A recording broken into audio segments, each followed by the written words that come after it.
NCN వార్తలకు స్వాగతం. నేను దీపికా రాజ్. బాల్కొండ మండలంలోని కిసాన్ నగర్లో నీటి సమస్య పరిష్కారం కోసం కృషి చేస్తున్నామని సర్పంచ్ రామరాజు గౌడ్ తెలిపారు.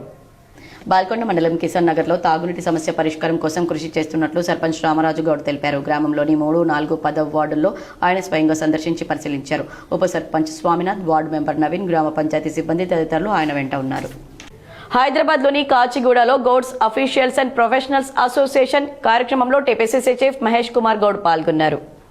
హైదరాబాద్లో కాచిగూడలో Goud officials and professional association గోపా కార్యక్రమానికి టీపీసీసీ అధ్యక్షులు ఎమ్మెల్సీ మహేష్ కుమార్ గౌడ్ ముఖ్య అతిథిగా హాజరయ్యారు. ఈ సందర్భంగా ఆయన మాట్లాడుతూ Gouds officials and professional association సేవలు అభినందనీయమన్నారు.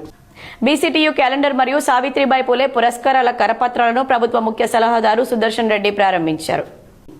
నిజామాబాద్ నగరంలోని సుభాష్ నగర్లో ప్రభుత్వ ముఖ్య సలహాదారు సుదర్శన్ రెడ్డి నివాసంలో బీసీ ఉపాధ్యాయ సంఘం జిల్లా అధ్యక్షులు మాడవేడి వినోద్ కుమార్ ఆధ్వర్యంలో నూతన సంవత్సర క్యాలెండర్ను మరియు జనవరి 10వ తేదీన నిర్వహించే సావిత్రిబాయి పూలే పురస్కారాల కరపత్రాలను ఆవిష్కరించారు. ఈ సందర్భంగా సుదర్శన్ రెడ్డి మాట్లాడుతూ ప్రభుత్వ పాఠశాలలోని విద్యార్థులకు నాణ్యమైన విద్యను అందించాలని మరియు 10వ తరగతి ఫలితాల్లో మరింత ఉత్తీర్ణత శాతాన్ని పెంచడానికి కృషి చేయాలని, రాష్ట్రంలో జిల్లాను మొదటి స్థానంలో నిలపడానికి ప్రయత్నం చేయాలన్నారు. ఇన్ సర్వీస్ ఉపాధ్యాయులకు టెట్ నుండి మినహాయింపుకు ప్రయత్నం చేస్తామన్నారు. ఇంకా ఈ కార్యక్రమంలో బీసీ ఉపాధ్యాయ సంఘం జిల్లా ప్రధాన కార్యదర్శి రాఘవపురం గోపాలకృష్ణ, అసోసియేటెడ్ అధ్యక్షులు ఏ మోహన్, గౌరవ అధ్యక్షులు కైరం కొండబాబు, వర్కింగ్ ప్రెసిడెంట్ కొట్టాల రామకృష్ణ, రాష్ట్ర ఉపాధ్యక్షులు బట్టు కళ్యాణి, బీసీటీయూ నాయకులు శ్రీరామ సతీష్, గంగోని సంజీవ్, గంగయ్య తదితరులు పాల్గొన్నారు. తెలంగాణలో సంక్రాంతి సెలవులు ఖరారయ్యాయి. జనవరి 10న రెండవ శనివారం, 11న ఆదివారం కావడం మరియు జనవరి 18న ఆదివారం కలిసి రావడంతో 9 రోజులు సెలవులు ప్రకటించారు. దీంతో జనవరి 19న అంటే సోమవారం తిరిగి పాఠశాలలు తెరుచుకోనున్నాయి. మరోవైపు జనవరిలో విద్యార్థులకు భారీగా సెలవులు వస్తున్నాయి. జనవరి 1వ తేదీన నూతన సంవత్సరం కావడంతో ఆ రోజు సైతం సెలవు ఉంది. జనవరి 26న రిపబ్లిక్ డే కాగా ఆ రోజు సైతం హాలిడే. వీటితో పాటు 4 ఆదివారాలు సెలవులే. ఇదిలా ఉంటే ఏపీలోనూ స్కూళ్లకు 9 రోజులు సెలవు ప్రకటించారు. అయితే తెలంగాణలో గతేడాది 6 రోజులే సెలవులు ఇవ్వగా ఈ ఏడాది రెండో శనివారం ఆదివారాలు కలిసి రావడంతో సెలవుల సంఖ్య పెరిగింది. దేశీయ మార్కెట్లో బంగారం, వెండి ధరలు రోజు రోజుకు ఆకాశాన్ని అంటుతున్నాయి. వెండి రికార్డులు కొల్లగొడుతూ పరుగులు పెడుతోంది. హైదరాబాద్లో శుక్రవారం కేజీ ధర ఏకంగా 2.37 లక్షలు పలికింది. ఇక 24 క్యారెట్ల మేలిమి బంగారం 10 గ్రాముల ధర ఒక దశలో 1,42,800 రూపాయలకు చేరింది. 22 క్యారెట్ల 10 గ్రాముల బంగారం ధర 1,28,350గా ఉంది. అంతర్జాతీయ మార్కెట్లోనూ ఈ లోహాల ధరలు చుక్కలను తాకుతున్నాయి. ఔన్స్ బంగారం ధర $4,507, వెండి ధర $75కు చేరింది. ఈ నెల 18 నుంచి వెండి ధర దాదాపు 29,000 రూపాయలు పెరగడం గమనార్హం. ఈ ఏడాదిలో ఇప్పటికే పుత్తడి ధర దాదాపు 70% వరకు ఎగబాకింది. 1979 తర్వాత ఇదే అతిపెద్ద వార్షిక లాభమని నిపుణులు చెబుతున్నారు. వచ్చే ఏడాది మరోసారి అమెరికా ఫెడరల్ రిజర్వ్ వడ్డీ రేట్లతో కోత పెడుతుందన్న అంచనాలతో బంగారం, వెండిని సురక్షిత పెట్టుబడి సాధనాలుగా మదుపర్లు భావిస్తున్నారు. దీంతో ఈ లోహాల ధరలు పెరుగుతున్నాయని నిపుణులు చెబుతున్నారు. 2026 ప్రారంభంలోనూ ఈ లోహాల ధరల పరుగు కొనసాగొచ్చని అంచనా వేశారు. ద్రవ్యోల్బణం, డాలర్ బలహీనత, భౌగోళిక రాజకీయ అనిశ్చితులు ఈ పెరుగుదలకు కారణమవుతున్నాయి. ఈసారి శీతాకాలంలో డిసెంబర్ నెల అతి తక్కువ ఉష్ణోగ్రతలతో రికార్డు సృష్టించింది. చలికాలంలో సాధారణంగా 4 నుంచి 5 రోజుల పాటు తక్కువ ఉష్ణోగ్రతలు నమోదైతే మరో 2 రోజులు సాధారణ ఉష్ణోగ్రతలు నమోదవుతుంటాయి. కానీ ఈసారి వరుసగా అతి తక్కువ ఉష్ణోగ్రతలు నమోదవుతున్నాయి. సాధారణం కంటే 2 నుంచి 7 డిగ్రీల మేర తక్కువగా నమోదవడం, దీనికి తోడు రాష్ట్రానికి తూర్పు, ఈశాన్య దిక్కుల నుంచి తక్కువ ఎత్తులో వీస్తున్న బలమైన గాలుల ప్రభావంతో చలి విపరీతంగా ఉంది. ఈ నెలలో ఇప్పటి వరకు 25 రోజుల్లో ఏకంగా 23 రోజుల పాటు సాధారణం కంటే తక్కువ ఉష్ణోగ్రతలు నమోదవడం గమనార్హం. గత 10 ఏళ్లలో ఇన్ని ఎక్కువ రోజుల పాటు ఉష్ణోగ్రతలు పతనం కావడం ఇదే తొలిసారని వాతావరణ నిపుణులు చెబుతున్నారు. రానున్న 5 రోజుల్లో కూడా ఉష్ణోగ్రతలు సాధారణం కంటే 2 నుంచి 4 డిగ్రీల మేర తక్కువగా నమోదవుతాయని వాతావరణ శాఖ అంచనా వేసింది. ఆదిలాబాద్, కొమరంభీం, ఆసిఫాబాద్, మంచిర్యాల, కామారెడ్డి, రాజన్న సిరిసిల్ల, మెదక్, సంగారెడ్డి జిల్లాల్లో చలి తీవ్రత అధికంగా ఉంటుందని పేర్కొంది. నిర్మల్, నిజామాబాద్, జగిత్యాల, కరీంనగర్, పెద్దపల్లి, సిద్దిపేట, జయశంకర్, భూపాలపల్లి, జనగామ, యాదాద్రి భువనగిరి, హైదరాబాద్, రంగారెడ్డి, వికారాబాద్ జిల్లాలోనూ కనిష్ట ఉష్ణోగ్రతలు సాధారణం కంటే తక్కువగా ఉంటాయని తెలిపింది. జనవరిలోనూ చలి తీవ్రత అధికంగా ఉంటుందని అంచనా వేసింది. నిజామాబాద్ నగరంలోని కంటేశ్వర్ బైపాస్ రోడ్లో రిటైర్డ్ జేఈఓ శ్రీరాములు నిర్వహిస్తున్న నిత్యాన్నదాన కార్యక్రమంలో అర్బన్ ఎమ్మెల్యే ధన్పాల్ పాల్గొని అభినందించారు.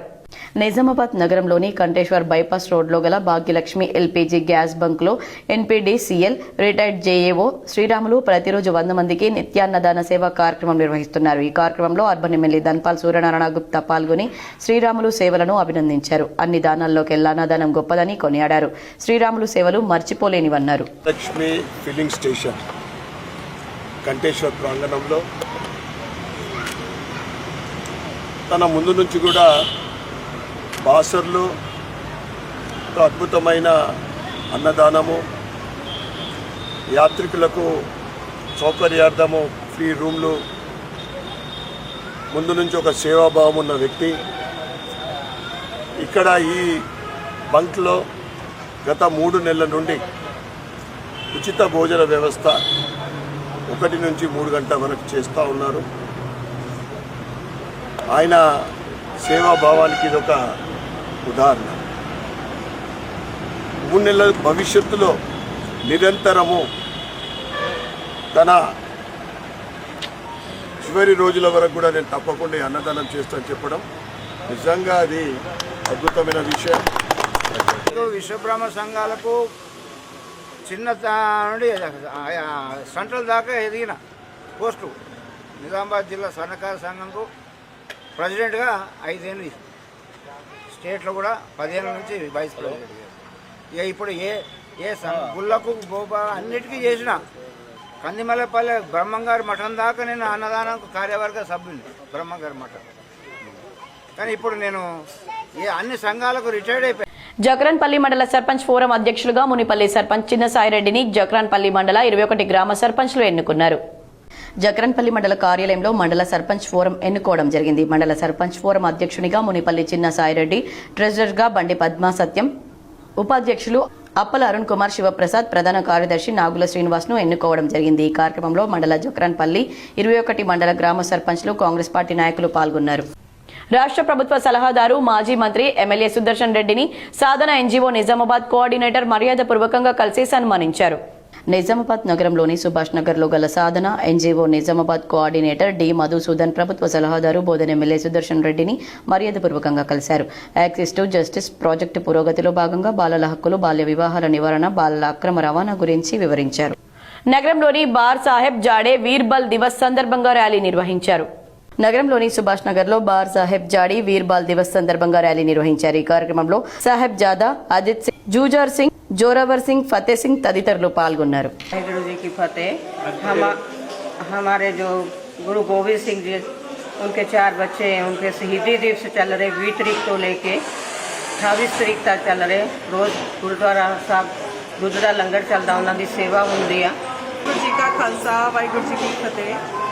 हम लोगों ने आज रैली निकाली है फतेहगढ़ साहब गुरुद्वारा जो है मामला बस्ती से, और यहाँ पर ये जो 7 दिन है यहाँ पर गुरु गोविंद सिंह जी के लिए हम लोगों ने ये निकाला है. हमारे गुरु गोविंद सिंह जी ने यहाँ पर मतलब पूरे गुरुओं के लिए, पूरे जो हमारा सिख समाज है, हिंदू समाज है, उन सब के लिए हम उन्होंने अपने बच्चों का बलिदान दे दिया, अपने पिताजी का बलिदान दे दिया, अपनी उनकी माता जी का बलिदान दे दिया. तो ये जो 7 दिन है इसमें आप सबको जहाँ तक कि हो सकता है ये हिंदुओं के लिए भी और जो सिख है हमारे लिए तो है ही है, सबके लिए. నిజామాబాద్ నగరంలోని సుభాష్ నగర్ అయ్యప్ప ఆలయం వద్ద ఉన్న ఏసీబీ కార్యాలయం ఆర్ఎన్బి గెస్ట్ హౌస్ సమీపంలోకి మారింది. నిజామాబాద్ నగరంలోని సుభాష్ నగర్ లో గల అయ్యప్ప ఆలయం వద్ద ఉన్న ఏసీబీ కార్యాలయాన్ని ఆర్ఎన్బి గెస్ట్ హౌస్ సమీపంలోకి మార్చారు. ఈ సందర్భంగా అధికారులతో మాట్లాడుతూ ఏసీబీ కార్యాలయం చిరునామా మారిందనే విషయాన్ని ప్రజలు గ్రహించాలని కోరారు. మాక్లూర్ మండలంలోని మానిక్ బండర్ గ్రామంలో డీసీసీ మాజీ ప్రధాన కార్యదర్శి పురుషోత్తమ ఆధ్వర్యంలో ఇందిరమ్మ ఇళ్లకు ముగ్గు పోసి పనులు ప్రారంభించారు. మాక్లూర్ మండలంలోని మానిక్ బండర్ గ్రామంలో CM Revanth Reddy, TPCC chief Mahesh Kumar Goud ఆదేశాల మేరకు డీసీసీ మాజీ ప్రధాన కార్యదర్శి పురుషోత్తమ ఆధ్వర్యంలో ఇందిరమ్మ ఇళ్ల నిర్మాణానికి ముగ్గు పోసి పనులు ప్రారంభించారు. ఈ సందర్భంగా పురుషోత్తమ మాట్లాడుతూ కాంగ్రెస్ ప్రభుత్వం అన్ని వర్గాల సంక్షేమం కోసం పాటుపడుతుందన్నారు. అర్హులైన పేదలకు ఇందిరమ్మ ఇళ్లను మంజూరు చేసిందన్నారు. ఈ కార్యక్రమంలో కాంగ్రెస్ సీనియర్ నాయకులు జి స్వామి, ఇందిరమ్మ కమిటీ సభ్యులు, లబ్ధిదారులు పాల్గొన్నారు. ఎన్సీఎన్ వార్తలు ఇంతటితో సమాప్తం.